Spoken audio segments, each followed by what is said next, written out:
नमस्कार. MB news म्हणजे महाराष्ट्रातील बातमीपत्रामध्ये आपले स्वागत आहे. बातमी बघण्यापूर्वी आमच्या चॅनलला लाईक आणि सबस्क्राईब करायला विसरू नका. तर बघूया आजची विशेष बातमी.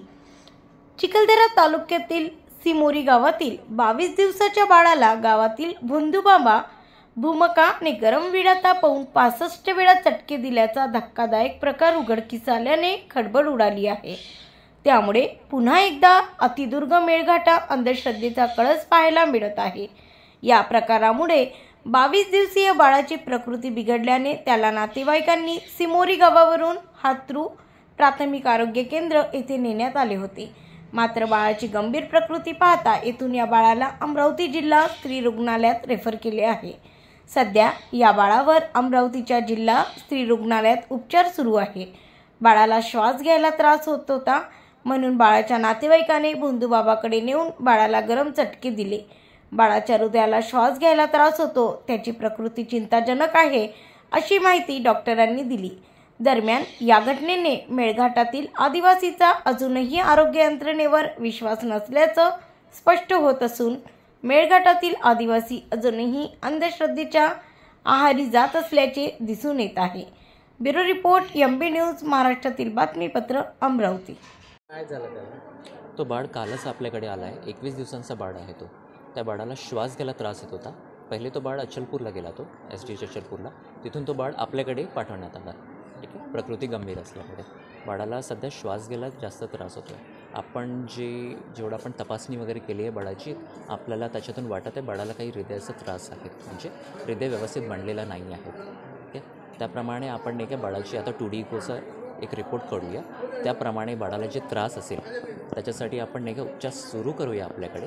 पण आपल्याकडे कसं आहे, काही सुविधा अवेलेबल नाही आहेत. आपल्याकडे कार्डियक सर्जन्स आपल्याकडे अवेलेबल नाही आहेत. तर त्याच्यासाठी आपल्याला हायर सेंटरवर रेफर करावं लागेल जर गरज पडली तर. पण सध्या आपण पहिले 2D इको करूया, त्याच्यानंतर त्या रिपोर्टप्रमाणे आपण समोरचा उपचार करूया.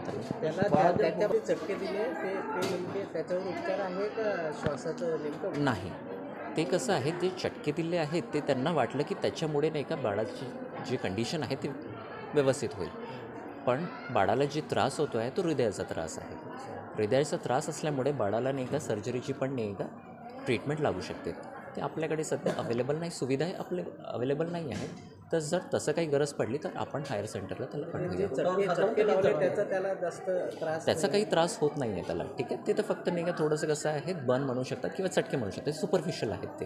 ठीक आहे, त्याला बाळाला काही त्रास होणार नाही, ते काही दिवसात हील पण होऊन जाईल. पण बाळाला जे मेन त्रास होत आहे, जे श्वास घ्यायला त्रास होत आहे, ते प्रॉब्लेम आहे, त्याला हृदयाचा त्रास आहे. बाळाला श्वासाचा त्रास होत आहे म्हणून त्याच्या आईवडिलांनी किंवा नातेवाईकांनी ही चटके दिल्यावर असावं असं तुम्हाला वाटते का? हो, ठीक. त्यांना असं वाटलं की नाही का बाळाला जे श्वास घ्यायचा त्रास होतो आहे, त्यांना वाटलं की नाही का जे चटके दिले तर त्याच्यामुळे नाही का बाळाचा जे श्वास घ्यायला त्रास होतो आहे ते बरं होऊन जाईल. पण तसं नाही आहेत. बरेचसे आहेत, पोटावर आहेत फक्त. बाकी चांगली गोष्ट ही आहे की बाकी अजून कुठल्या ठिकाणी त्यांनी दिलेले नाही आहेत आणि त्याच्यामुळे बाळाला काही त्रास होत नाही आहे सध्या. आपल्याकडे कधीपर्यंत राहणार इथून ते नागपूरला रेफर करण्याचा प्रयत्न आहे. आपण सध्या आज 2D इको त्याचं करणार आहोत. थोड्या वेळात 2D इको होऊन जाईल. तो रिपोर्ट आल्याबरोबरच आपण नाही का त्याला म्हणजे जसं 2D इकोचा रिपोर्ट येईल आपल्याकडे उपचार सुरूच आहे त्याचं आणि त्याप्रमाणे आपण त्याला हायर सेंटरवर नागपूरला रेफर करूया. प्रकृती आता काय बाळाला आताही श्वास घ्यायला त्रास होतो आहे. ठीक आहे, कारण कसं आहे, बाळाला आहे हृदयाचा धोका. ठीक आहे, प्रॉब्लेम आहे. ते ट्रीटमेंट केल्याशिवाय त्याला जे श्वास घ्यायला त्रास होतो तो कमी होणार नाही. पण तरीही त्याला आपण एका मोठ्या मशीनवर आपण ठेवलेलं आहे. बाळ श्वास घेतो आहे. बाळाची प्रकृती सध्या ठीक आहे पहिल्यापेक्षा, पण बाळाला मे बी पुढच्या ट्रीटमेंटसाठी आपल्याला रेफर करावं लागेल. आपलं नाव? डॉक्टर अभिलाष चव्हाण. कहाँ पे हो गई थी? बच्चे को क्या तकलीफ थी इसकी वजह से उसका लंबा दिया गया? बच्चे का डिलीवरी आचलपुर हुआ 3 तारीख को और 5 तारीख को रेफर हुआ उसका बाद में गांव जाने के बाद में उसका पेट फूलने लग गया, श्वास में दिक्कत जा रहा है उसका। बाद में फिर क्या किया आपने? मेरे को कुछ नहीं मालूम उसका किसने क्या किया, तो पेट पे चटके किसने दिया वो नहीं मालूम नहीं मेरे को। अच्छा, आपको पिताजी आपको मालूम नहीं? नहीं मालूम। उस दिन देशवा कार्यक्रम चालू था मेरे घर में। अच्छा, मैं इधर उधर बाहर घूम रहा था। कोई भूमिका आया था घर पे? वो नहीं मालूम है मेरे को। भूमिका ने दिया है कि आपके कोई रिश्तेदारों ने दिया है कि वह पेट फूल गया तो करके देना पड़ता है, ऐसा कुछ हुआ है क्या प्रकार? नहीं हुआ।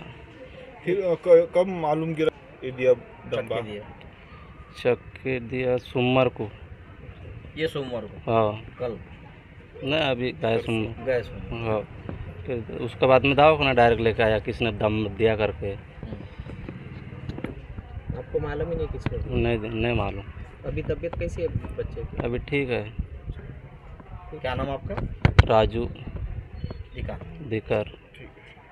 नमस्कार.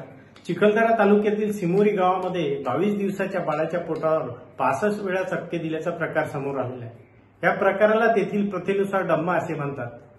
ह्या अनिष्ट अघोरी प्रथा विरोधात मागील 5 वर्ष आधी आम्ही अखिल भारतीय अंधश्रद्धा निर्मूलन समितीने 100 गावामध्ये आरोग्यविषयक अंधश्रद्धा निर्मूलन कार्यक्रम राबवला होता. अशाच प्रकारचे कार्यक्रम राबवण्याची गरज आहे हे आम्ही शासनाला वेळोवेळी पत्राद्वारे कळवले आहे.